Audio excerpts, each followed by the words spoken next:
Bismillahirrohmanirrohim. Assalamualaikum warahmatullahi wabarakatuh. Segala puji bagi Allah.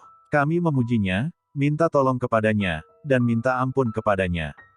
Kami mohon perlindungan kepada Allah dari kejahatan nafsu dan kejelekan perbuatan kami. Barang siapa yang diberi petunjuk oleh Allah, maka tiada yang dapat menyesatkannya. Barang siapa yang disesatkannya, maka tiada yang dapat memberi petunjuk kepadanya. Aku bersaksi, bahwa tiada Tuhan selain Allah dan tiada sekutu baginya. Dan aku bersaksi, bahwa Muhammad adalah Rasulullah. Hai orang-orang yang beriman, bertakwalah kepada Allah dengan sebenar-benar takwa kepadanya, dan janganlah sekali-kali kamu mati, melainkan dalam keadaan beragama Islam. Pembinaan mental. Pengertian pembinaan mental, atau bintal. Pembinaan berasal dari kata, bina, yang mendapat awalan pe dan akhiran, an, yang berarti bangun, bangunan. Dalam Kamus Besar Bahasa Indonesia, pembinaan berarti membina, memperbaharui, atau proses, perbuatan, cara membina, usaha, tindakan, dan kegiatan yang dilakukan secara berdaya guna dan berhasil guna untuk memperoleh hasil yang lebih baik. Mental, diartikan sebagai kepribadian yang merupakan kebulatan yang dinamik, yang dimiliki seseorang yang tercermin dalam sikap, dan perbuatan atau terlihat dari psikomotornya. Dalam ilmu psikiatri dan psikoterapi, kata mental sering digunakan sebagai ganti dari kata personality atau kepribadian, yang berarti, bahwa mental adalah semua unsur-unsur jiwa termasuk pikiran, emosi, sikap, atau attitude, dan perasaan yang dalam, keseluruhan dan kebulatannya akan menentukan corak laku, cara menghadapi suatu hal yang menekan perasaan, mengecewakan atau menggembirakan, menyenangkan dan sebagainya.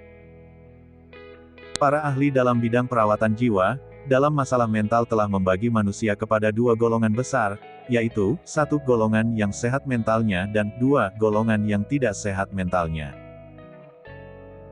A. Golongan yang sehat mentalnya. Kartini Kartono mengemukakan bahwa orang yang memiliki mental yang sehat, adalah yang memiliki sifat-sifat yang khas antara lain, mempunyai kemampuan untuk bertindak secara efisien, memiliki tujuan hidup yang jelas, memiliki konsep diri yang sehat, memiliki koordinasi antara segenap potensi dengan usaha-usahanya, memiliki regulasi diri dan integrasi kepribadian dan memiliki batin yang tenang.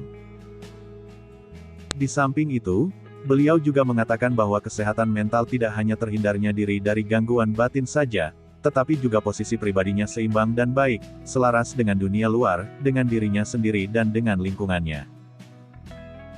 Menurut Dr. Jalaluddin dalam bukunya, Psikologi Agama, bahwa kesehatan mental merupakan suatu kondisi batin yang senantiasa berada dalam keadaan tenang, aman dan tentram, dan upaya untuk menemukan ketenangan batin dapat dilakukan antara lain melalui penyesuaian diri secara resignasi, penyerahan diri sepenuhnya kepada Tuhan.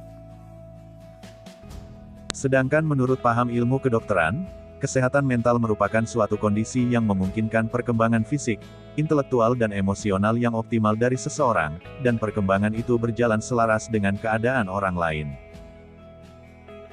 Zakiyah Darajat mendefinisikan, bahwa mental yang sehat adalah, terwujudnya keserasian yang sungguh-sungguh antara fungsi-fungsi kejiwaan, dan terciptanya penyesuaian diri antara individu dengan dirinya sendiri, dan lingkungannya berdasarkan keimanan dan ketakwaan serta bertujuan untuk mencapai hidup bermakna, dan bahagia di dunia dan akhirat.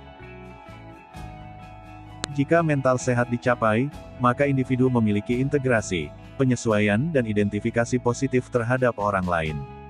Dalam hal ini, individu belajar menerima tanggung jawab, menjadi mandiri dan mencapai integrasi tingkah laku. Dari beberapa definisi yang telah dikemukakan di atas, maka dapat dipahami bahwa orang yang sehat mentalnya adalah terwujudnya keharmonisan dalam fungsi jiwa serta tercapainya kemampuan untuk menghadapi permasalahan sehari-hari, sehingga merasakan kebahagiaan dan kepuasan dalam dirinya. Seseorang dikatakan memiliki mental yang sehat, bila ia terhindar dari gejala penyakit jiwa, dan memanfaatkan potensi yang dimilikinya untuk menyelaraskan fungsi jiwa dalam dirinya. B. Golongan yang kurang sehat mentalnya. Golongan yang kurang sehat adalah orang yang merasa terganggu ketentraman hatinya. Adanya abnormalitas mental ini biasanya disebabkan karena ketidakmampuan individu dalam menghadapi kenyataan hidup, sehingga muncul konflik mental pada dirinya. Gejala-gejala umum yang kurang sehat mentalnya, yakni dapat dilihat dalam beberapa segi, antara lain. 1. Perasaan. Orang yang kurang sehat mentalnya akan selalu merasa gelisah, karena kurang mampu menyelesaikan masalah-masalah yang dihadapinya. 2. Pikiran. Orang yang kurang sehat mentalnya akan mempengaruhi pikirannya, sehingga ia merasa kurang mampu melanjutkan sesuatu yang telah direncanakan sebelumnya, seperti tidak dapat berkonsentrasi dalam melakukan sesuatu pekerjaan, pemalas, pelupa, apatis dan sebagainya. 3. Kelakuan. Pada umumnya orang yang kurang sehat mentalnya akan tampak pada kelakuan-kelakuannya yang tidak baik, seperti keras kepala, suka berdusta, mencuri, menyeleweng, menyiksa orang lain, dan segala yang bersifat negatif. Dari penjelasan tersebut di atas, maka dalam hal ini tentunya pembinaan yang dimaksud adalah pembinaan kepribadian secara keseluruhan. Pembinaan mental secara efektif dilakukan dengan memperhatikan faktor kejiwaan sasaran yang akan dibina. Pembinaan yang dilakukan meliputi pembinaan moral, pembentukan sikap. Pembinaan moral dan pribadi pada umumnya terjadi melalui pengalaman sejak kecil. Agar anak mempunyai kepribadian yang kuat dan sikap mental yang sehat serta akhlak yang terpuji, semuanya dapat diusahakan melalui penglihatan, pendengaran, maupun perlakuan yang diterimanya dan akan ikut menentukan pembinaan pribadinya. Pembinaan mental atau jiwa, merupakan tumpuan perhatian pertama dalam misi Islam. Untuk menciptakan manusia yang berakhlak mulia, Islam telah mengajarkan bahwa pembinaan jiwa harus lebih diutamakan daripada pembinaan fisik, atau pembinaan pada aspek-aspek lain, karena dari jiwa yang baik inilah akan lahir perbuatan-perbuatan yang baik, yang pada gilirannya akan menghasilkan kebaikan, dan kebahagiaan pada seluruh kehidupan manusia lahir dan batin.